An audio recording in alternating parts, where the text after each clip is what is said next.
in the gilded corridors of an undisclosed Washington, D.C. hotel event space, where chandeliers drip with crystals and champagne flows as freely as the fountains in its marble courtyards, one might easily forget that the 2024 FINRA conference is, officially at least, a sober gathering for the alleged financial regulator and its member firms. Here, amid the opulence, the distance between regulating the exuberances of Wall Street and indulging in one's own is so blurred, it could be mistaken for the morning mist over the hotel's perfectly manicured golf courses.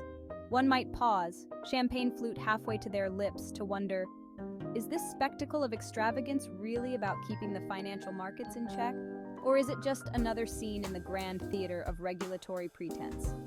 Upon arrival, delegates are greeted not with the usual conference staples of name tags and notepads, but with a swag bag teeming with luxuries that would make even the most jaded of corporate moguls blush.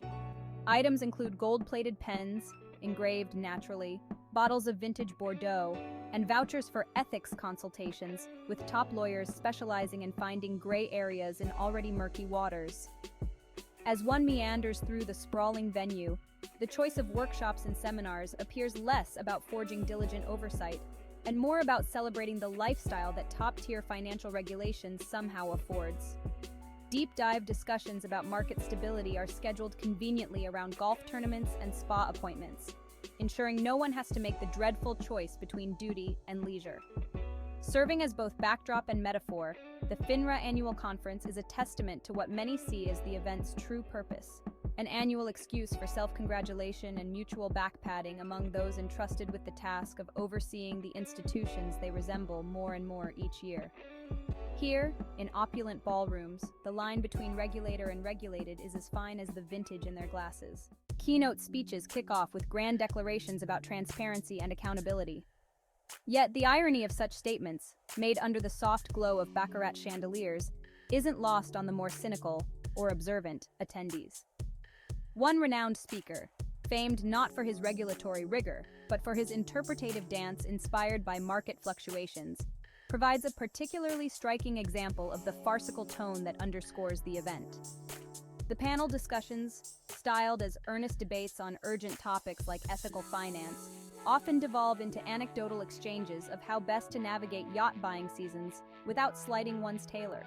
It's a performance, a show, ensuring everyone leaves feeling part of something grand, while the more mundane tasks of true regulation are brushed under Persian rugs. By the time the closing gala arrives with its promise of an undisclosed but undoubtedly headline-worthy musical guest, the discussions of the week might as well be whispers lost in the hum of a luxury jet engine. Here, gathered under silk tents, the collective might of financial oversight enjoys one last night of revelry, as if to set a seal on the agreements to agree, the nods to nod further, and the final chuckles over the week's hard work. Reflecting on this annual spectacle, one can't help but ask, if the regulators are so embroiled in the world they are meant to oversee, can effective oversight truly be achieved?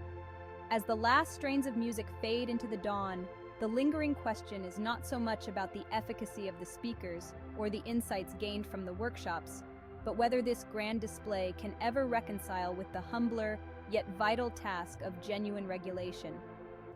This glossy facade, while dazzling, perhaps masks an uncomfortable truth about the symbiosis between power and responsibility, one that the gleaming surfaces of the FINRA Annual Conference reflect all too well.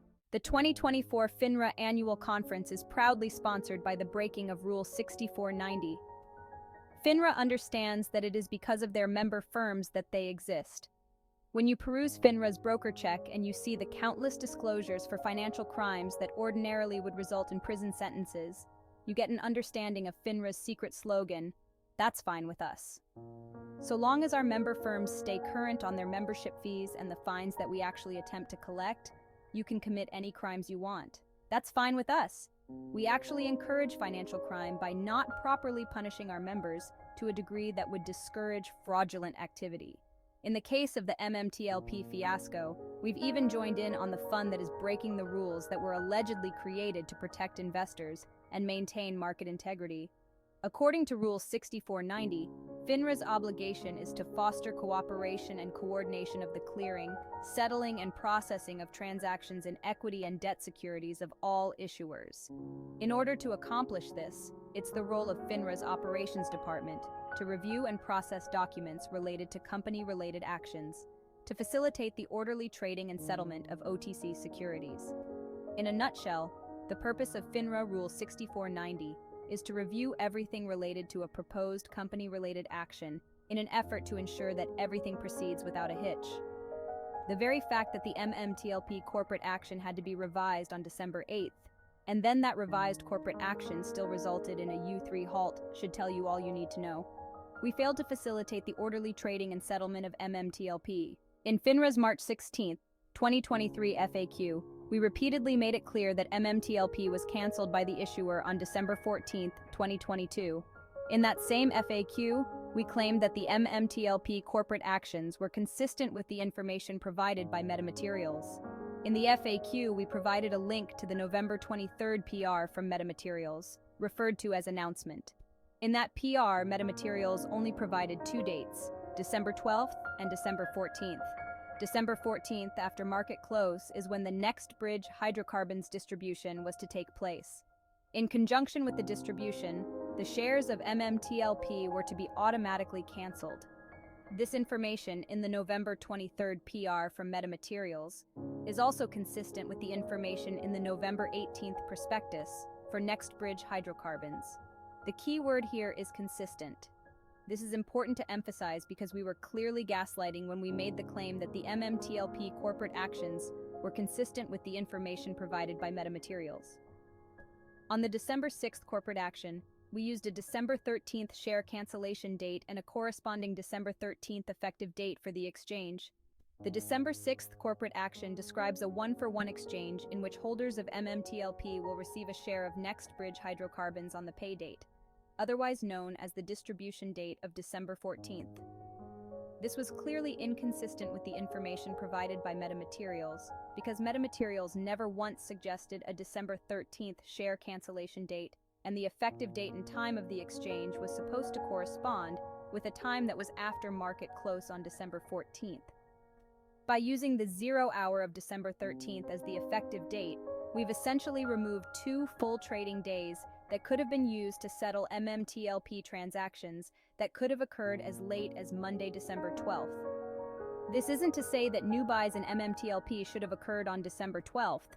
This information is merely to demonstrate that even if somehow an investor was able to make a new purchase, the trade could have settled before MMTLP was canceled on December 14th after market close. But the only way a new purchase of MMTLP could occur after December 8th is if the brokerage didn't understand the sentence we included that clearly indicated that MMTLP purchases after December 8th wouldn't receive the distribution. So if you think about it, we U3 halted MMTLP before the December 9th trading day, based on the anticipation that brokerages wouldn't have understood what we meant by purchases of MMTLP executed after December 8th, 2022, will not receive the distribution. We really screwed the pooch on this one because even if there were brokerages that allowed new purchases after December 8th, those transactions could have been reversed in accordance with FINRA Rule 11893. Even if it was a hassle, it would have been an easier fix than the situation in which we currently find ourselves. In our November 6th MMTLP FAQ, we indicated that as a result of subsequent regulatory effort, we were able to determine an existing short interest of approximately 2.65 million shares.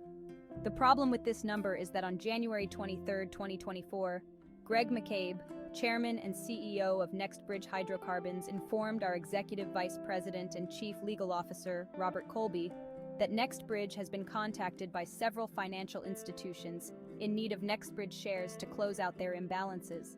One of those institutions has indicated that their imbalance is multiple times the 2.65 million number that we provided in the supplemental FAQ.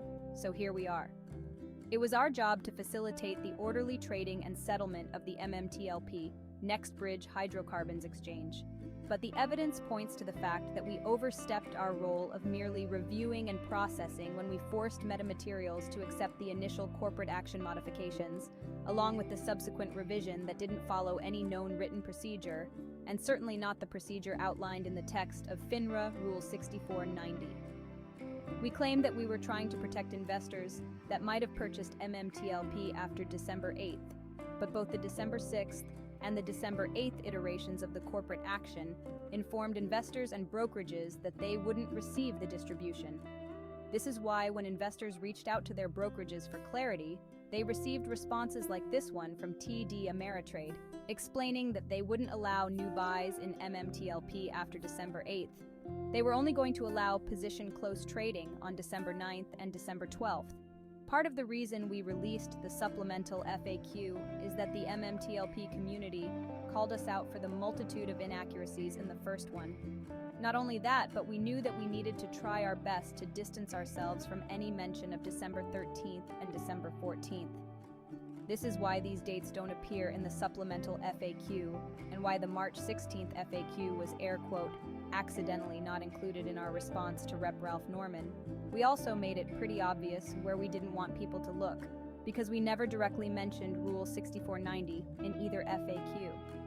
We describe aspects of the rule in the first FAQ, but we never mentioned the rule by name. But I think the most obvious way we made it clear that we weren't following Rule 6490 is that we had to revamp our entire corporate actions management platform shortly after the events of MMTLP. Of course, we made the announcement about the upgrade on the FINRA website, but it was no accident that we never posted about the new corporate actions management platform on social media.